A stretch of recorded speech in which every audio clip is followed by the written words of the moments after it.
to my channel, or if you are new here for the first time, then hello, welcome. In today's video, I am sharing a DIY with you. Just a few days ago, we built some built-ins in our office area, and I wanted to bring you along step by step to share with you how we did that.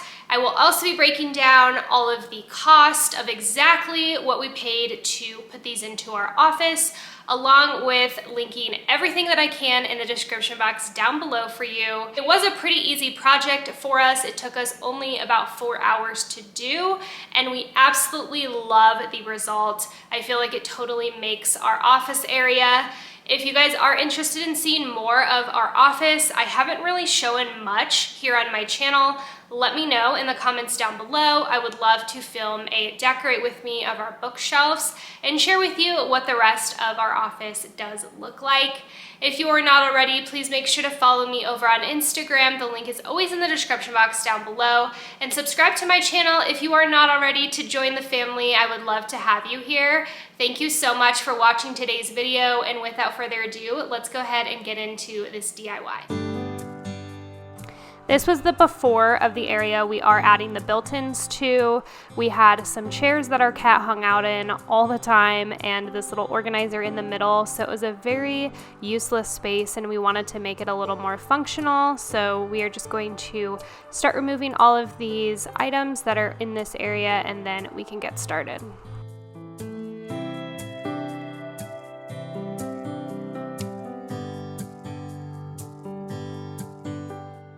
Once everything is removed from this area, Curtis is going to start removing the baseboards. This is the number one thing you want to make sure to do when you are adding any addition to a space, because you want to make sure that it fits flush with the wall. Since we are going to be adding some of the baseboard back to the sides, make sure to not try and break the baseboard so that you can put it back, no problem.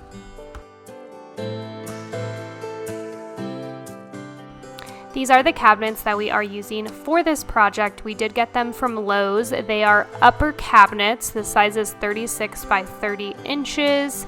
These were $149.99. We got this cabinet on sale because it was a little damaged. They gave us 50% off, which was such a steal to us. So we are so happy that we found that. And we also built a base at the bottom, which we will show you guys here shortly. We then got 1x2s and we stripped them down to fit the side of these cabinets because together they did not fit this space exactly. So Curtis is just taking some wood glue and then he's going to use the nail gun to secure it to the side of the cabinet.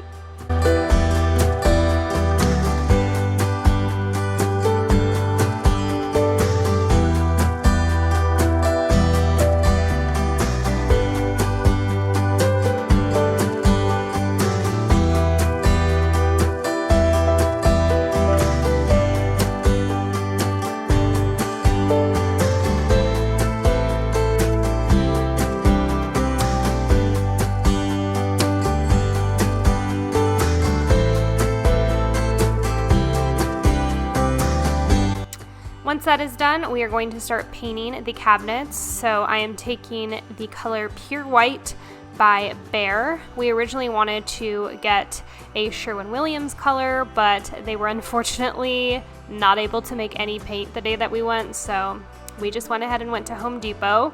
I'm sorry that the lighting is kind of crazy during this clip, but it'll even out here in a second. For the cabinet and doors, we are going to be doing 3 coats with this mini roller. That is what we felt like would give us the best, most even results.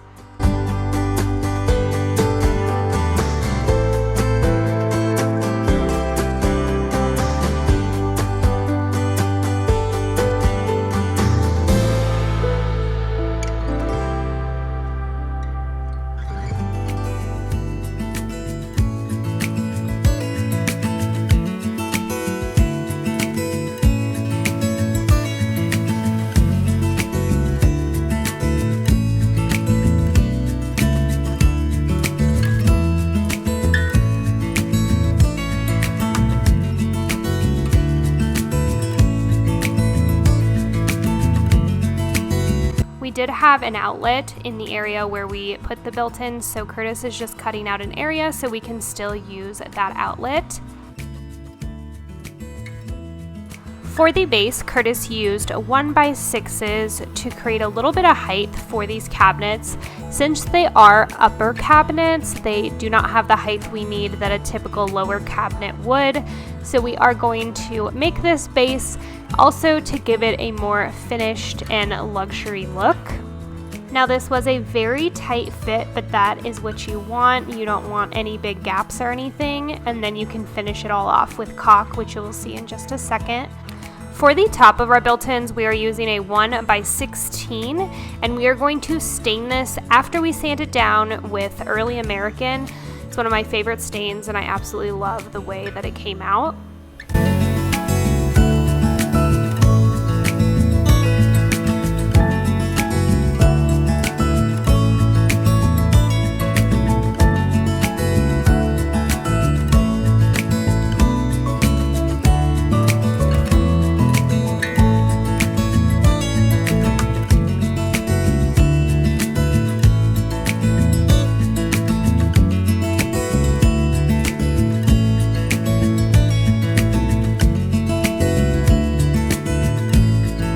Coming back upstairs, we are going to secure the cabinets to the wall.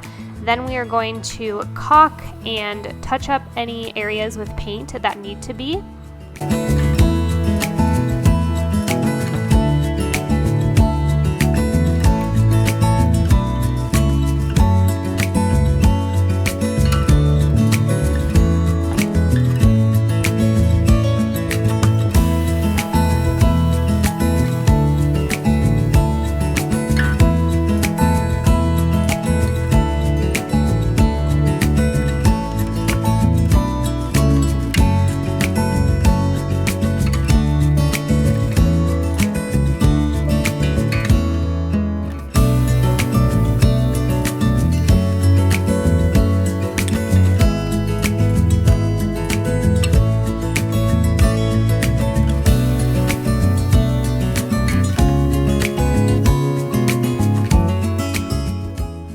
For hardware, we picked up this beautiful gold handle from Home Depot. I will try to link it down below in the description for you.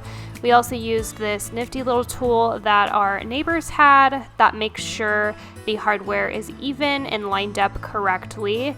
After we have the hardware installed, we are going to replace the hinges of the doors to soft close, which is a total game changer. If you don't have soft close hinges, you definitely need to get some.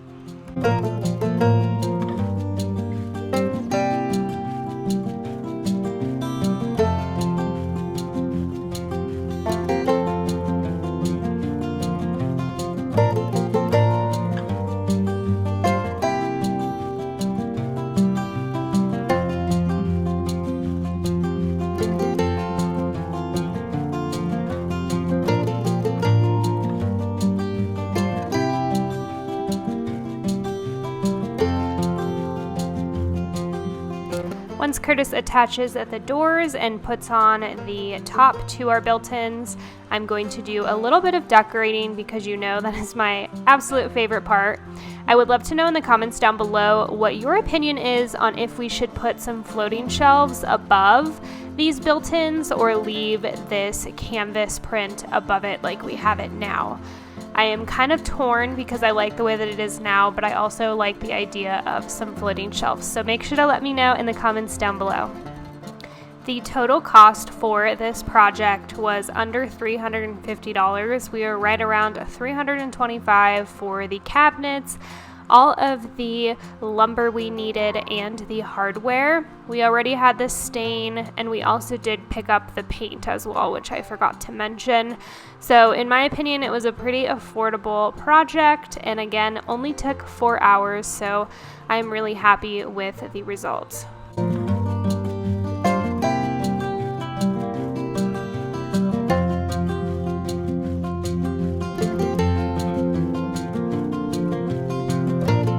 So that is going to complete today's DIY.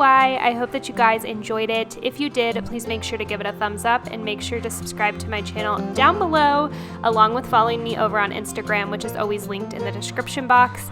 Thank you so much for tuning in for today's video, and I will see you in my next one. Bye.